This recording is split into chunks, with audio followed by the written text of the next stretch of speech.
Fought long and hard, Commander, and it's all come down to this. We're with you. Good luck. I think that Command & Conquer was groundbreaking because of the medium on which it was delivered. Command & Conquer on CD-ROM. And the type of play that was being given to the consumer.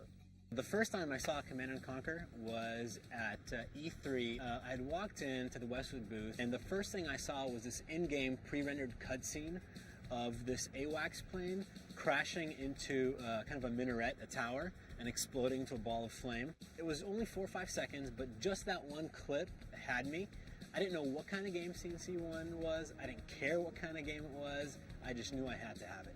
I thought it was amazing. I mean, it was like nothing I'd ever seen before. You know, you had tanks and they're blowing up buildings and airplanes are flying in and nukes are going off, and it was this real immersive experience unlike anything you'd ever played on like a Nintendo before. I just loved, grabbing all these tanks at once and throwing them at my enemy and commanding orcas and grabbing, soldiers, and, I was in control of an entire army, not just of one person or one car, and that feeling was so great. When CNC1 came out, I was actually going to DigiPen, which was the first video game programming school, and me and my roommates, there were 5 of us living in this house together, and one of the guys had a computer, he got the game, and none of us knew what an RTS game was, and we spent countless hours playing it, and we all got copies, and we were playing each other all the time. We didn't get any schoolwork done for like a month. It was awesome. They added an online feature where you dialed into your friend, and I had a buddy who had it, and again, the first time we ever connected, and instead of playing AI, I was playing a buddy of mine. That was so unreal. That was just the most amazing experience of my life. So I was at Origin when the first Command & Conquer came out, but we were just all super hardcore gamers, and we're anticipating CNC for a long time. They had really cool ads, and we were looking at screenshots, and so when it came out, like everybody at Origin went out and bought Command & Conquer and pretty much sold it out around Austin.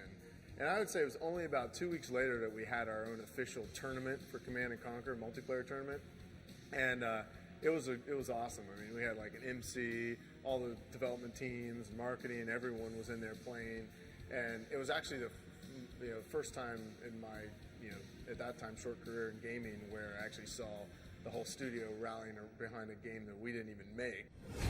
That's more the game series in general. Most people, and myself included, like the idea of the storyline. The whole alien substance comes to Earth and people fight over it because it means a lot. Sorry to interrupt your briefing, Commander, but we need your help now. Kane discovered we were hiding Mobius, and he's throwing everything at us but the kitchen sink. It's up to you to mobilize the strike force. Acquire Mobius and rendezvous with the rescue choppers. Mobius may be crazy, but he holds the key to this Tiberium riddle. The most memorable CNC moment, I would have to say, was in the original Command & Conquer when they introduced the character of Kane.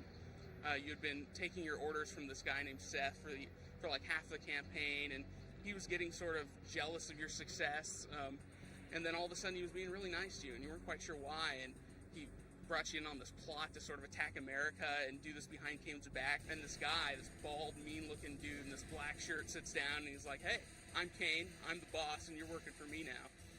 And that was just an amazing, moment in gaming and storytelling that was like, wow, I immediately know who this guy is. I know why he's a badass, and I'm working for him. This is very cool. If you ask anybody what their favorite character was, and I would have to agree, it would be the Commando. You could blow up buildings, which was awesome, and each time you would click on a building to destroy it, he'd give this good line.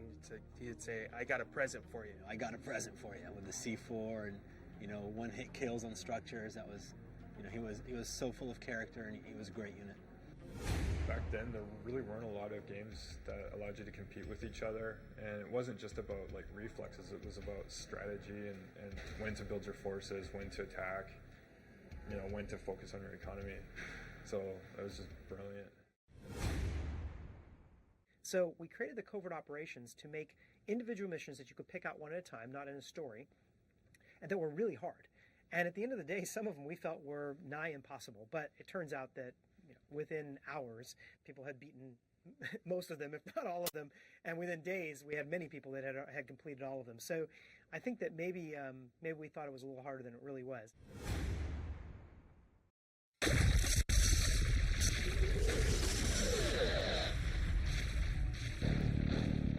Well, at first, the reason we really were inspired to create Red Alert was fans wanted more.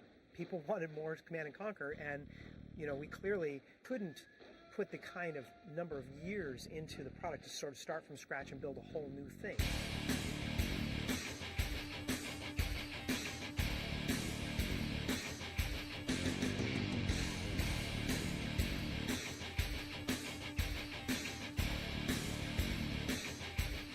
So what we figured was, hey, we could take the basic mechanics of the game, create all new sides, all new units, all new balancing, and change the graphics to some extent, but we really needed a new theme. Mobile comrades advance. We will occupy all of Europe within 60 days. Perhaps, but 11 months over schedule. It is vital to our propaganda efforts that we take Berlin before Comrade Stalin's birthday. So Red Alert was the outcome of that. Here was this idea where we could really put some weird science and fantastic units and fantastic stuff into the game and these great superpowers and have a storyline or a fiction that really supported all of it. Commander, you did a fine job rescuing Einstein for us. Red Alert was very unique because it was revisionist history. What if World War II never happened and they had Einstein going back in time and the Soviet superpower being equal to the U.S., if not bigger? Russia's borders will stretch from coast to coast. Really, the appeal was the movies that tied it all together. Commander, this is Tanya Adams, a professional volunteer. And it was so funny. It was taking something, a subject matter that could quickly get a little too serious and actually put a really comical twist on it. So you see Tanya being captured and then she gets away and then boom, she's there on the map as this little, couple pixels tall unit. It's like, yes, now I have to blow up this base and kill everybody in it. A lot of people don't know that Red Alert was actually an expansion pack to CNC. And it was supposed to be kind of this alternate kind of Command and Conquer thing, and then they ended up thinking that it was so good that they made it a standalone product. It sold blockbuster numbers. To this day is still a favorite of the series. It's Stalin!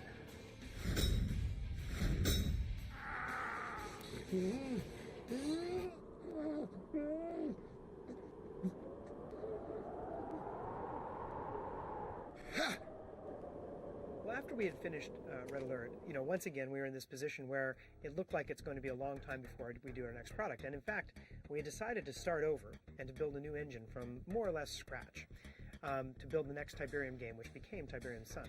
So we had a long gap there, and the best thing we could do with all the artists and the audio guys and the designers was to devote them to building new mission packs and new units for Red Alert, the game, or the engine. And that's where Counterstrike came in, and Aftermath. We actually did one right after the other because we did the first one, thought, okay, that'll make everybody happy, and they just screamed for more. So we did another one, and turns out that I think that even that wasn't quite enough. We could have easily done a third. So I think it just speaks to the robustness of the storyline that people were that hungry for more and more content. Brotherhood! We are whole again! The sickness has been cut out! Tiberian Sun was what the fans were screaming for. Right from the get-go, when we shipped the original Command and Conquer, everybody wanted to know what happened to GDI and Nod, what happened to Kane. In the name of Kane! In the name of Kane! Kane lives! The storyline is really about the evolution of the GDI and Nod conflict. All GDI forces have been destroyed. Repeat, send reinforcements right away. God damn it. We've come to find out that the Tiberium substance that everybody had looked to as this great savior for helping to get natural resources has some really nasty side effects, and in fact is terraforming the planet. And the question is, for what? What the hell is this? What does Kane have? What is his Tacitus? Tiberium isn't an accident. It's something that was sent by an intelligent race, and it's the precursor to an invasion. What happened to the technology that you and Kane stole off that UFO? So all of Tiberium Sun is all about Nod, the Brotherhood of Nod, this terrorist organization which has now evolved to a technological group that really embraces the strange mutations that Tiberium is causing and is trying to create super soldiers. My judgment is sound, Kane, and I'm not afraid of ghosts or you. Perhaps you should be. I've seen the future. Our Tiberian future. Versus GDI, which has really sort of retrenched into a position of just trying to hold at bay this Tiberium infestation that's taking over the planet. And now it's not just a battle for the Western world, it's a battle for humanity. Well, in the 4 years between Command & Conquer and Tiberian Sun, the game Command & Conquer had been imitated so many times in so many different ways. It really put a really high bar for Tiberian Sun. And in fact, computers had come a long way. They were much more powerful. So we were really able to explore the three-dimensional aspects of the world, the characters, the units themselves. Take tanks that were now hovercraft and the Orca flyers that became Orca bombers and all sorts of cool things like that. Just all this imaginative stuff that came out of the science fiction of the mixture of the alien technology along with these sort of evolution of war machines. So all this stuff put together made for lots of different ways to play and well over double the number of types of units you had. That's what really made it special, because there's so many different things you could do. And so, I felt really good about the way the product came out. So when we first shipped Tiberian Sun, I remember being absolutely astounded. We had shipped well over 1 million copies into the trade, literally within the first few days around the world, and there were reorders before we even finished shipping some of the different places. So we literally, within a week, went through over 1 million copies, which was just phenomenal. The feedback on the bulletin boards, the feedback in the press, the feedback from all the fans was just amazingly supportive. And, overall, it was a hit. I'm not losing that base, Mac. I'll give you a squad of our best jump troopers to clear the way for your arrival. Good luck, Commander. The game's afoot. Let's kick some ass.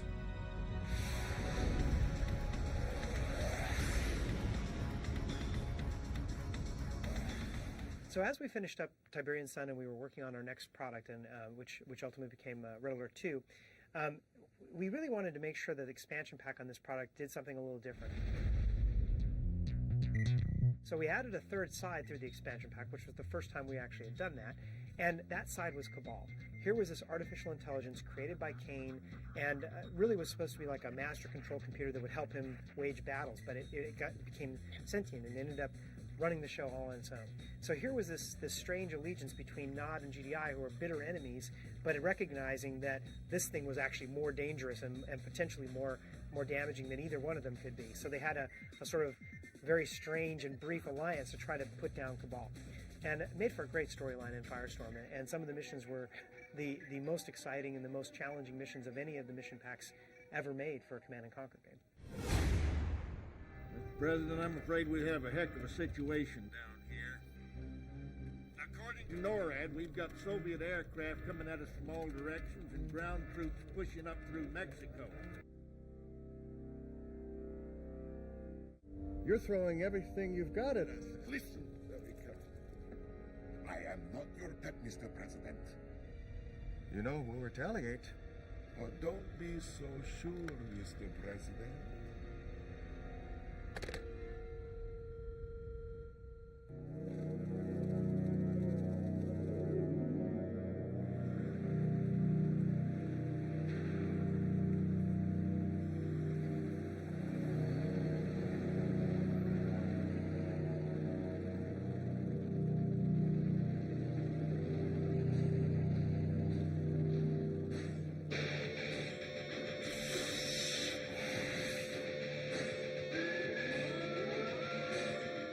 Red Alert 2, things really got exciting in the Red Alert universe. Not only did we have all the weird science from the original Red Alert, but we had sort of gotten religion, and the guys down in Irvine really outdid themselves to make two sides that were really, really different. I was just absolutely blown away by it. I was a big fan of Red Alert 1, but this one just took everything that was great about Red Alert 1 and cranked it tenfold. It was super fast-paced. Red Alert 2 had units like, mind-controlled dolphins and squids and psychic soldiers and, Kirov blimps with these giant, demon faces painted on the front that would drop bombs.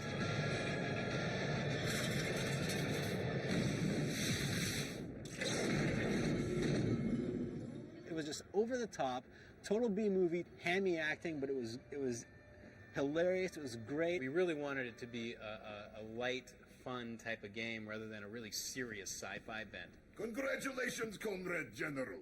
See how the American President do and ducks for cover. This is the actual story themselves, the video, we had really become much better at storytelling. So although it was very campy and very intentionally so, the production quality on the video pieces and all the actors and sets was way above and beyond anything we had done to date.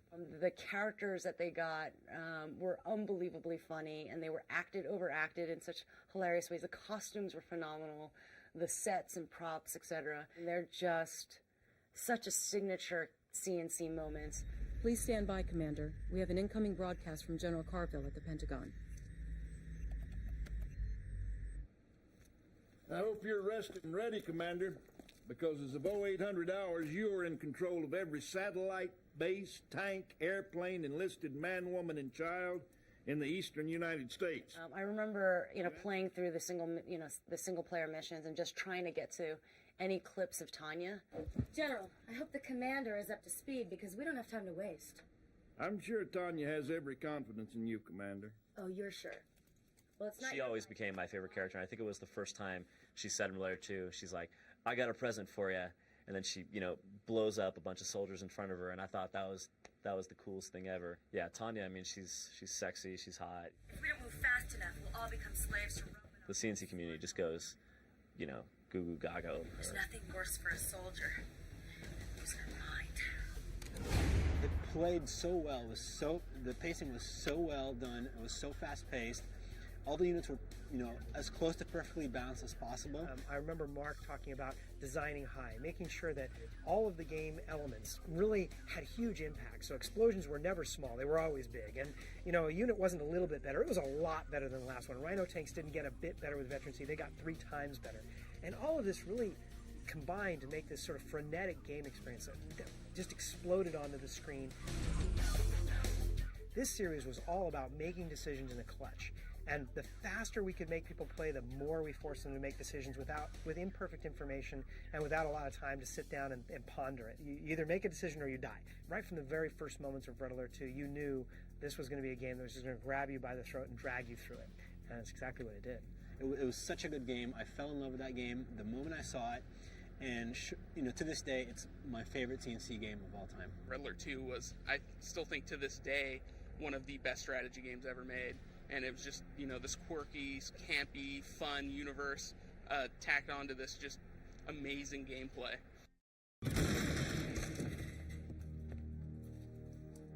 Where's Romanoff? When you're done patting yourself on the back, I have a little proposition for you. The president has invited you, us, to his victory gala at the White House tonight. I thought maybe you'd want to ride. Just listen for the sound of the helos.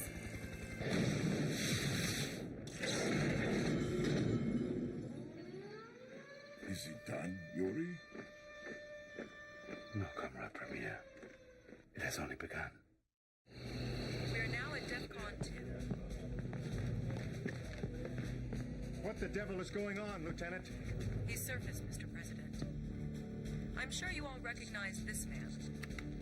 We know him only as Yuri, fugitive advisor to Soviet Premier Romanov. While we were busy fighting the Soviets, Yuri was using his mind control technology to establish a secret army of his own. With Yuri's Revenge, we needed a villain that was, everything Kane was to the original Command & Conquer's even more. Constructed some sort of device there. What kind of device? Perhaps I can explain, Mr. President. Yuri. The device is called a psychic dominator. There is a network of such devices spread across the globe. More of your mind control tricks? No tricks, Mr. President.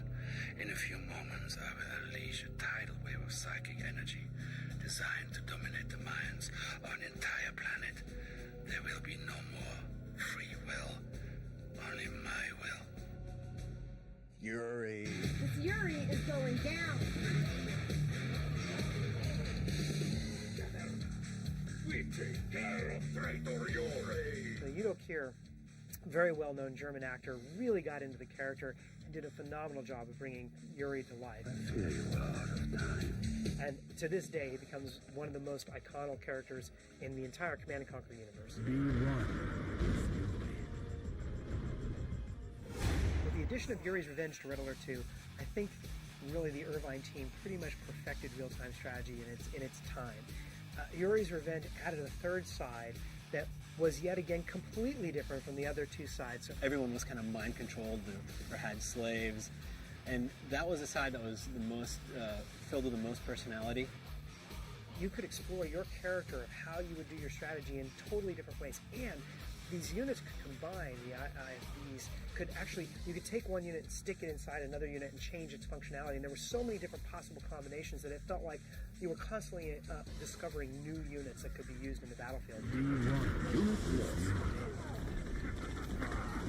It was, I think to this day that I know of, the beefiest or meatiest expansion pack for any RTS game, and really for any game that I've played.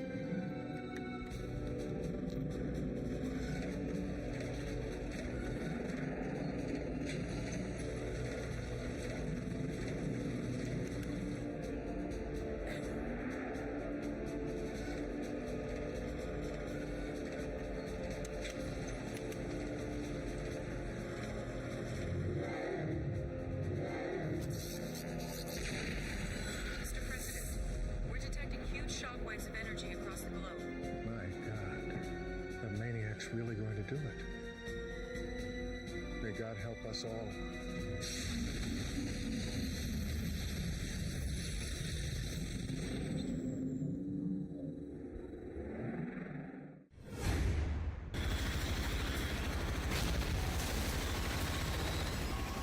From the very first Command & Conquer, there was this character, which was the Commando. And he really was just like 6 pixels high, but he had these great voice bits, these little clips. I got a present for you, and that was left-handed. And it had all this attitude, this sort of Rambo-esque attitude. And so from that very moment, we had decided we wanted to one day do a game all about the Commando. And that's what Renegade was all about, was this one character from our Command & Conquer universe in the Command & Conquer world, and how he could make a difference in the battles. And that's what Command & Conquer Renegade was really set out to do, was to let you fully explore what it was like to be the Commando in the Command & Conquer universe. We need those reinforcements yesterday. It's a fantastic game. It was all about you going through the world and discovering what horrors Nod had created and being able to turn around and defeat them sort of single-handedly. In the modern world, great leaders resolve their conflicts with words.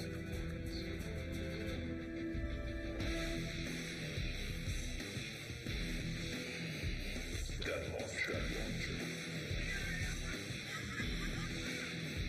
Carbon bomb. In the case of Generals, it was really to take the world of Command & Conquer, the gameplay style of Command & Conquer, and set it in a contemporary warfare theater. I mean, it's such an exciting, volatile place, you know. It seemed like great fodder for us to really center a universe around. And they were more based on kind of real-life counterparts, the Chinese, the Global Liberation Army, United States. And then we, fought over the world that way. It was our first opportunity to bring Command & Conquer as a franchise into the 3D world. Finally, we had 3D hardware that could actually generate these huge cities with shadows and characters and tons of hundreds of units all battling it all out at the same time.